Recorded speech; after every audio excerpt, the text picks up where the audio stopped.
آپ دیکھ رہے ہیں سیرت النبی انٹرنیشنل فورم قسط نمبر 209 دعوت اسلام اور اس کے مختلف ادوار 39واں حصہ۔ مزید آگے بڑھنے سے قبل سیرت النبی انٹرنیشنل فورم کے چینل کو سبسکرائب کر لیجئے اور بیل کے بٹن کو دبا دیجئے تاکہ آپ کو آنے والی ہماری ہر نئی ویڈیو کی بر وقت اطلاع مل سکے۔ صحابہ کرام رضی اللہ عنہم پر ظلم و ستم کی روح فرسا داستانیں، 7واں اور آخری حصہ۔ حضرت عمار بن یاسر رضی اللہ تعالیٰ عنہ، ان کو بھی آگ سے عذاب دیا جاتا تھا۔ ابن جوزی رحمت اللہ علیہ لکھتے ہیں بسا اوقات سرکار دو عالم صلی اللہ علیہ وسلم ایسے اوقات میں تشریف لاتے جب انہیں آگ سے عذاب دیا جا رہا ہوتا۔ حضور اکرم صلی اللہ علیہ وسلم اپنا دست شفقت ان کے سر پر پھیرتے اور فرماتے، یا نار کونی بردا وسلاما علی عمار کما کنت علی ابراہیم، اے آگ جس طرح تو حضرت ابراہیم علیہ السلام کے لیے ٹھنڈی اور سلامتی کا باعث تھی، اسی طرح عمار کے لیے بھی ٹھنڈی ہو جا اور سلامتی کا باعث بن جا۔ ایک روز حضرت عمار رضی اللہ تعالیٰ عنہ نے اپنی پشت سے قمیض اٹھائی تو وہاں برس کی طرح سفید داغ تھے۔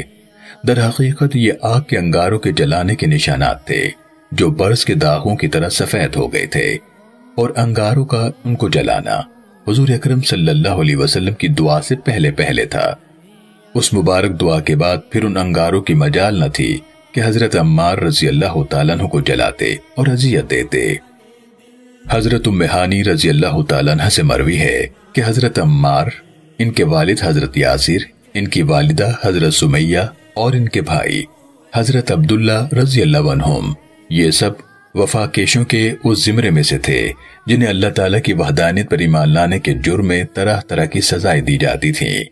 ایک روز جب ان پر جور و ستم کے پہاڑ توڑے جا رہے تھے تو رہنمائے جادہ مہر وفا صلی اللہ علیہ وسلم کا ادھر سے گزر ہوا۔ آپ صلی اللہ علیہ وسلم نے فرمایا، صبراً آل یاسر، صبراً آل یاسر، فَإِنَّ مَوْعِدَكُمُ الْجَنَّةِ، اے آل یاسر صبر کرو، اے آل یاسر صبر کرو، تمہارے ساتھ جنت کا وعدہ ہے۔ کفار کی ان گناہوں اور وحشیانہ اذیت رسانیوں سے حضرت یاسر رضی اللہ تعالیٰ عنہ شہید ہو گئے۔ ابو حذیفہ بن مغیرہ نے اپنی لونڈی حضرت سمیہ رضی اللہ تعالیٰ عنہ ابو جہل کو دے دی۔ پہلے اس نے ان کو ورغلانے کی بہت کوشش کی، لیکن جب وہ سچی مومنہ اپنے ایمان پر پہاڑ کی طرح جمی رہیں تو مکے کے ایک چوراہے میں تماشائیوں کے ایک ہجوم میں اس نے آپ رضی اللہ تعالیٰ عنہ کے اندام نہانی پر نیزہ مارا اور وہ غش کھا کر گر پڑی۔ اس عاشقہ صادقہ کے خون نے مکے کی پیاسی ریت کو سیراب کر دیا اور اپنی جان آفرین کے نام کو بلند کرنے کے لیے بطور نذرانہ پیش کر دی۔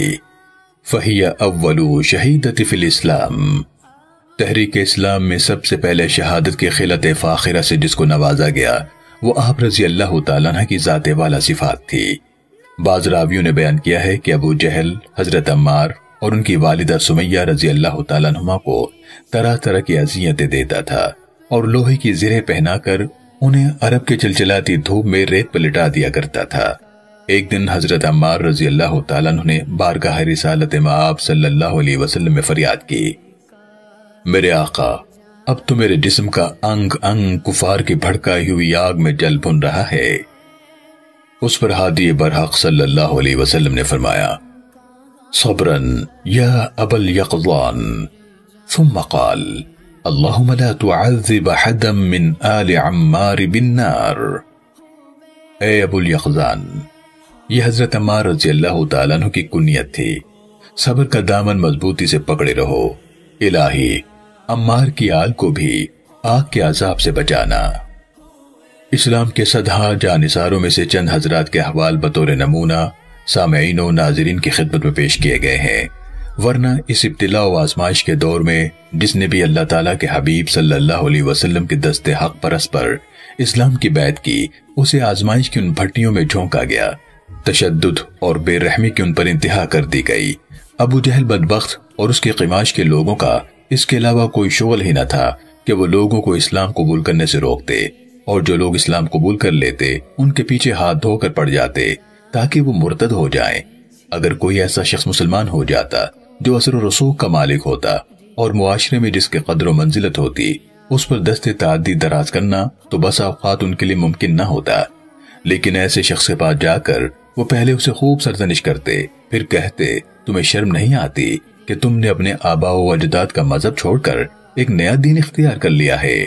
کیا تمہارے باپ دادا تم سے زیادہ عقل مند نہ تھے؟ دیکھو اگر تم باز نہ آئے تو ہم سارے شہر میں منادی کرا دیں گے کہ تم پاگل ہو گئے ہو، تمہیں رسوا اور ذلیل کرنے میں ہم کوئی کسر اٹھا نہیں رکھیں گے۔ اگر کوئی تاجر اور کاروباری شخص اسلام قبول کرتا تو اس کے پاس جا کر دھمکی دیتے کہ ہم تیرا بائیکاٹ کریں گے، شہر کا کوئی آدمی تم سے سودا نہیں خریدے گا، یہاں تک کہ تیرا دیوالیہ نکل جائے گا اور تو کوڑی کوڑی کا محتاج ہو جائے گا۔ اور اگر کوئی بے آسرا اور بے سہارا آدمی کلمہ شہادت پڑھ لیتا تو اس کی شامت آ جاتی، اسے نئے سے نئے ظلم و تشدد کا نشانہ بنایا جاتا، دہکتے انگاروں پر اسے لٹایا جاتا، اس کی مشقیں کس کر چلچلاتی دھوپ میں تڑپنے کے لیے اسے ڈال دیا جاتا، نہ پینے کے لیے اسے پانی دیا جاتا اور نہ کھانے کے لیے ایک لقمہ۔ لیکن اسلام کی یہ جانباز ان آزمائشوں میں پہاڑوں سے بھی زیادہ مستحکم ثابت ہوتے اور ان کی استقامت کو دیکھ کر ان درندہ صفت انسانوں کے چھکے چھوٹ جاتے۔ محترم سامعین و ناظرین کرام، اللہ رب العالمین قرآن مجید فرقان حمید میں ارشاد فرماتا ہے: ما كان محمد ابا احد من رجالكم ولكن رسول الله وخاتم النبيين وكان الله بكل شيء عليما، یعنی محمد صلی اللہ علیہ وسلم تمہارے مردوں میں سے کسی کے باپ نہیں ہے، لیکن وہ اللہ کے رسول ہیں اور سب انبیاء کے آخر میں یعنی سلسلہ نبوت کو ختم کرنے والے ہیں، اور اللہ ہر چیز کا خوب علم رکھنے والا ہے۔ سیرت النبی انٹرنیشنل فورم کی پوری ٹیم اور دنیا بھر کے مسلمان عقیدہ ختم نبوت پر ایمان رکھتے ہیں۔ سیرت النبی صلی اللہ علیہ وسلم کی یہ قسط دیکھنے کا شکریہ، اسے دوسروں تک پہنچا کر صدقہ جاریہ کا حصہ بنیے۔